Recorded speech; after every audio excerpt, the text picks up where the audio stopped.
देवी चंडी के वरदानी पुत्र समंत राजा किसी आक्रमण में खुद के पत्नी और बच्चों को खोकर गौड़ के जमींदार कर्णसेन जब असहाय हुए, तब गौड़ के महाराजा अपने साहसी जमींदार की मदद करने आए। उनकी बीवी की बहन रंजावती से उनकी शादी करवा दी। लेकिन कर्णसेन और रंजावती की ये शादी रंजावती का भाई बिल्कुल भी नहीं मान पाया और बहुत ही नाखुश था। रंजावती के भाई उस वक्त गौड़ राज्य के मंत्री थे। उसके बाद धर्म के देवता की कृपा से कर्णसेन और रंजावती का एक बच्चा लावसेन पैदा होता है।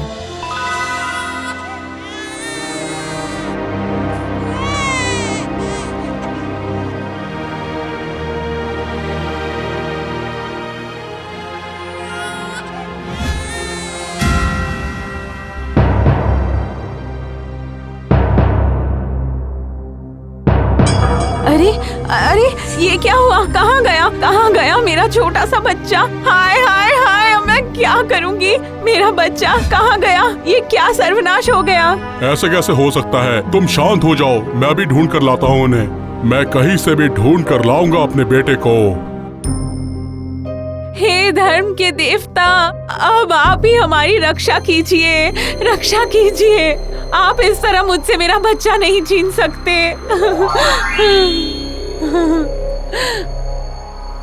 रो नहीं बेटी, रो नहीं। देखो देखो, मैं आ गया हूँ। मैं तुम्हारी गोद खाली नहीं रखूंगा। ये लो, इस चमकते हुए पत्थर से तुम्हारे गोद में एक शिशु अवतरित हुआ। तुम इस बच्चे का नाम रखना लवसेन। ये तो चमत्कार हो गया। लेकिन मेरा मन जो लावसेन के लिए बहुत रो रहा है। वो बच्चा वापस आएगा। मेरे आदेश से हनुमान उसका उद्धार करेगा। मेरे रहते उसे कभी कोई भी समस्या नहीं आएगी। जय हो, आपकी जय हो, हमेशा जय हो। जब रंजावती लावसेन को खोने के बाद पागल हो गई थी, तब वो रंजावती के भाई महामद के अनुसार एक गोद में था और उसको लेकर वो जा रहे थे बहुत दूर, सभी से छुपाकर। मंत्री जी ने जैसा कहा था मैंने वैसा ही किया। ये छोटे बच्चे को मैं चुरा के ले आया। इसके बाद तो मैं क्या करता हूँ। अरे वाह, सामने नदी है। अभी इसको नदी के बहाव में बहा देता हूँ। किसी को पता भी नहीं चलेगा। मुझे बहुत नींद आ रही है। मैं थोड़ा सो जाता हूँ। चलो मैं सो ही लेता हूँ।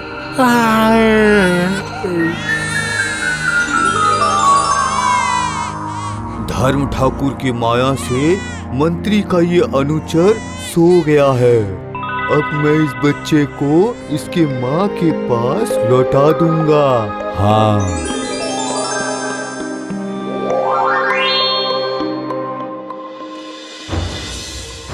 जैसे जैसे दिन बीतते गए, अब रंजावती के दोनों पुत्र बड़े होते गए। अब एक दिन दोनों भाई ने मिलकर गौड़ के राज्य के पास जाने का फैसला किया ताकि अपनी वीरता दिखा सके। ये जंगल तो खत्म ही नहीं हो रहा बड़े भाई। अब ऐसे तो नहीं चलेगा, थोड़ा बहुत कष्ट तो सहना ही पड़ेगा।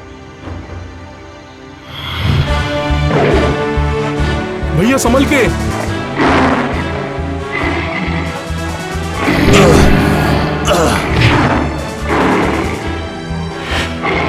ओह, हम बाल बचे। शेर भाग गया, डर के मारे भाग गया। हमें जल्दी से इस जंगल को पार करना होगा।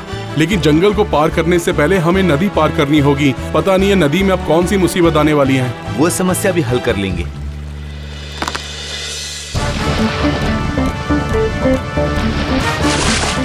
भैया संभल कर, पानी में मगरमच्छ है। चिंता मत करना भाई, मैं हार नहीं मानूंगा। तू देखना इस पेड़ की टहनी से मैं कैसे उसे मजा चखाता हूँ।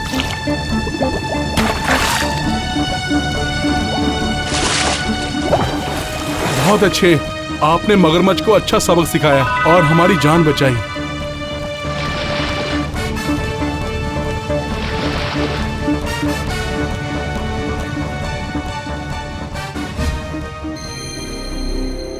अरे अरे अरे, इतनी जल्दबाजी क्यों कर रहे हो? इतने दूर से चलकर आ रहे हो, थोड़ा अब आराम तो कर लो। बिल्कुल नहीं, ऐसे आराम करेंगे तो शाम ढल जाएगी, अंधेरा हो जाएगा। आओ मेरे घर पर आओ। अभी ये संभव नहीं है, सुबह होने से पहले हमें गौर पहुंचना है, हम रुक नहीं सकते। ये तो बहुत ही जिद्दी है, इनको तो मैं रोक ही नहीं पाई। नहीं, ये दोनों तो ऐसे वैसे लड़के हैं ही नहीं। इस तरह अपना रास्ता पार करते हुए उस कपटी नारी से बचकर ये दोनों गौर के राज्य पहुंच गए। गौर के राजा की जय हो। मैं राजा परमसेन का बेटा लाओसेन और ये है मेरा भाई। मैं अपने भाई के साथ यहाँ अपने साहस का परिचय देने आया हूँ। वाह वाह वाह वाह वाह, ये तो चमत्कार हो गया। लगता है तुम भी अपने पिता की तरह वीर हो और इस बात में कोई संदेह नहीं। ये बात निसंदेह तो तभी मानी जाएगी जब ये वीर उस युद्ध में विजय प्राप्त करके आएगा। कौन से युद्ध की बात कर रहे हो मंत्री? पास के राज्य के राजा से हमें खतरा है। अगर उसे जल्दी से हराया नहीं तो हमारा राज्य खतरे में है, इसलिए हमें जल्दी कुछ करना होगा। चिंता मत कीजिए, मैं जाऊंगा कामरूप राज से युद्ध करने। महामत को लगा था कि अगर दूसरे शक्तिशाली राजा के साथ जब लाओसेन का युद्ध होगा तो लाओसेन की मौत निश्चित थी, लेकिन धर्म के देवता की कृपा से लाओसेन ने उस दूसरे राजा को हरा दिया। गौर राज की जय हो। कामरूप राज पराजित हुए हैं। आओ आओ लहूसेन, जिस तरह मैं तुम्हारा साहस और वीरता देख रहा हूँ, तुम अकेले 100 के बराबर हो। किंतु आप इतने परेशान क्यों लग रहे हैं?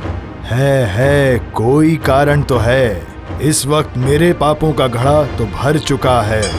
राज जोशी ने बोला है कि अगर इस देश का सूरज पश्चिम से उगेगा तो इस पाप से मुझे मुक्ति मिल सकती है। इतनी कोशिशों के बाद भी मैं लहूसेन का बाल भी बांका नहीं कर सका। यही मौका है। लहूसेन अगर धर्मा ठाकुर का बेटा है तो पश्चिम से सूरज को उगा कर दिखाना पड़ेगा। अगर पाप का घड़ा कम नहीं हुआ तो मृत्यु दंड देना पड़ेगा।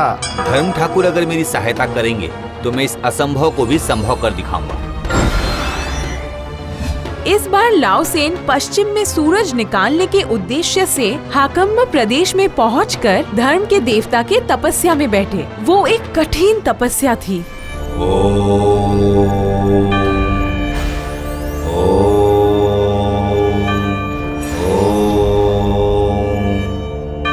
हे धर्म ठाकुर, आप प्रसन्न होइए, आप प्रकट होइए महाराज।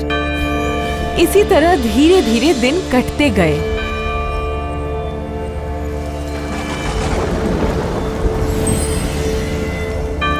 और फिर एक दिन, हे धर्म ठाकुर, मैं अपनी तपस्या से आपको बिल्कुल भी संतुष्ट नहीं कर पाया। अब मैं अपने शरीर के टुकड़े टुकड़े करके आहुति दूंगा। हो सकता है आप संतुष्ट हो जाएं। मैं तुम्हारे तपस्या से प्रसन्न हुआ लाओसेन। बोलो बोलो, क्या चाहते हो तुम? मैं धन्य हुआ धर्म ठाकुर, आप मुझ पर प्रसन्न हुए तो सूर्य उदय पश्चिम से कीजिए, जिससे गौर देश पाप मुक्त हो जाएगा। तथास्तु। धर्म के देवता की कृपा से अब पश्चिम में सूर्य उदय हुआ और उसी के साथ हर तरफ लाओसेन विख्यात हुआ और लाओसेन के नाम से जय जयकार होने लगा। अरे ये क्या हो रहा है? ये आश्चर्यजनक घटना कैसी? ये कैसे हो गया? अरे ये क्या देख रहा हूँ? पूरब की बजाय आज सूरज पश्चिम से उग रहा है।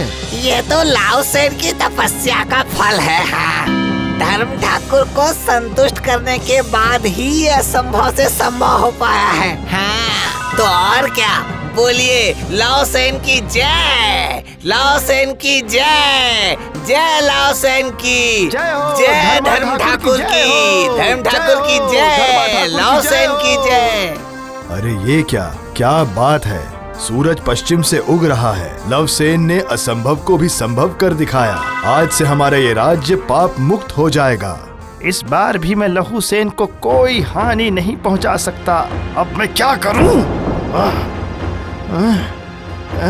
अरे ये क्या हो रहा है? मेरे हाथों में ये काले काले धब्बे कहां से आ गए? ये क्या हो रहा है? कहीं मुझे कुष्ठ रोग तो नहीं हो रहा है? ये मेरे पापों का फल है। हे ऊपर वाले, मेरी मदद कर। ऊपर वाले, मेरी मदद कर। ऊपर वाले, मुझे बचा ले, बचा ले, मुझे बचा ले, ऊपर वाले